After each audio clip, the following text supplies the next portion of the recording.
Esti, maybe just if we could just start with your summary of the season so far. You brought in a new coach, some new players, but things probably don't seem to be going as you would want them to. Just your summary of the season so far, if you may.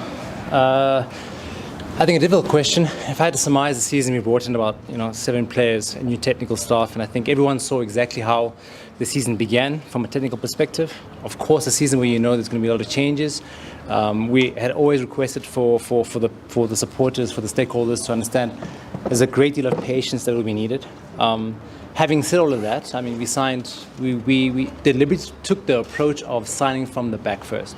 The foundation was very important to us, right? And I think it's kind of a conundrum now because we're looking at it and we've conceded the goals that we've conceded. But the plan had always been the same, to begin with reinforcing the foundation, which was our defense, and then move forward. If you all look, we've only signed, I think at that time it was Gaston Sereno as our first offensive player, with a plan for identifying each window. And I know it's a very important question that'll probably come to us about this window, but we look at having done that, still topping the charts with many of the attacking stats. I mean, scoring the third highest amount of goals, even with that approach. So I think that, if you look at the chances that were created, the chances that we were missing, if we had taken the chances we could take and not concede, and it's ifs and buts. But at the end of the day, we are very confident of the direction that we're going in.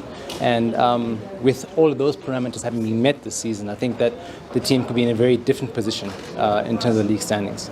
Maybe just speaking of this window, I think only about 2 weeks left. Anyone coming in?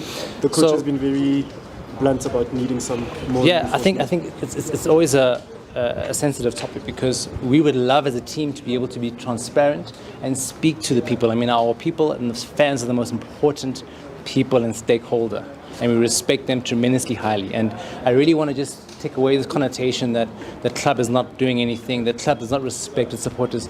They are everything to us. We do everything for them, and it would be foolish for us not to be doing anything in this window. We've got to respect the players that we do have, give them the confidence for them to be able to do the job in the field. But we are very much aware of the areas that we need to strengthen. We've been working tirelessly every day with the technical staff, with the management, with the committee to make sure that we make the right decisions. And we obviously have been engaged with many clubs, with many players, but it's very disrespectful to come out and speak about other clubs' players. I know people want to know information. I know they want to know progress. We would love to share that. For us, not saying anything is us not respecting anybody. It's us not being negative or us sitting in the office doing nothing. I really want to dispel that, because if I sit outside here and speak about every single player from a different team, I'll be doing a big disservice to the management of the team and to the player. We have to respect our colleagues, but we do want the fans to know, and our stakeholders, our sponsors, we are doing everything we can to make sure that in certain areas we can strengthen, but also we also understand that we also have a June window. So we're preparing on a twofold, because there's a short term, but we also have to plan for the next season. So we're taking the steps that we can, and we're working very tirelessly behind the scenes. SD, what influenced the decision to play most of your games away from home in Moses Mabhida? I think again, it's there's many components in that decision making. It comes from a commercial perspective, also from a fan engagement perspective. We have the privilege of having the fans that we do all over the country. And there's some commercial arrangements that we have with the provinces, like we've always had as a club. It's not new to the team right now. We've had instances where we've had games in Cape Town, in Rustenburg and other provinces, and it's something that the club will always look to continue to do because, again, the fans are important. So when we go to Durban, we have a great big stakeholder that wants to come out and see the team. We have a relationship with the municipality, same in Polokwane, and as years go on, that will change, So we know that FNB is our home. It's an iconic stadium, means tremendously a lot to us. But again, it's ideas and things that we look to as a team and an institution to say, how can we give back to the people? So I know logistics-wise, sometimes there's a lot of traveling. But again, it's a sacrifice that the team is also trying to do to show the people that we are with them and we're together. As the striker or attacker, is it one of the priority particularly for this window? I look at the number of chances created. If you just look at the stats, and the conversion rate as well. Maybe if you can just give us the priority areas without mentioning particular names, and also how difficult is this window? Because you are looking for best players in other clubs, and those clubs also rely on these players to carry the season. You know, I don't want to have any excuses. I don't want to come now and say, listen, guys, it's a tough window. Clubs don't want to release. Whether it's Jan or June, it's the same, right? Clubs always want to have their best players. You must negotiate, you must identify, and you must close deals. That's our responsibility. So, having said that, offensively is definitely an area that, since the beginning of the season, we want goals. We want goals, and we don't want to concede. You know, so I think that's the one position most clubs every year, internationally, locally, are always looking to get a competitive advantage. You know, so we're definitely looking up front. We're looking at attacking options, like I said, having created all the chances that we've had, having played the offensive football that we have had, with only signing one attacking player.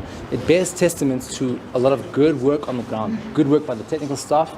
You know, it's quite obvious that patterns of play and how we approach the game is very offensive, and it shows a lot of improvement from where we were from last year. The conversion rate has been a challenge, right?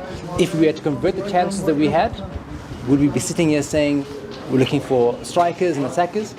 We probably still would, because, you know, as a big club, you want to be competitive, you know. So we are looking, and we're trying to see how we can assist the technical staff as best we can. First and foremost, compliments of the year. Good to see you. Do you feel like Chiefs is being looked at with a different eye from the supporters? You know, it looks like each and everything that you guys do say, you know, there's always reaction from it. And what would your message be to the supporters? Of course, there's been patience for the last couple of years, but what is your message? Because whatever you do, it's under the eagle eye. It's like that, and it's a responsibility of the club. Our supporters they are used to success. That's why they support this team. This club is built on a history of success. There's no excuses. So they are entitled to voice their opinions. They're entitled to expect what they're expecting, because this is what has made the team what it is today. So from our perspective, there's no excuses. We understand their frustration. We share their frustration.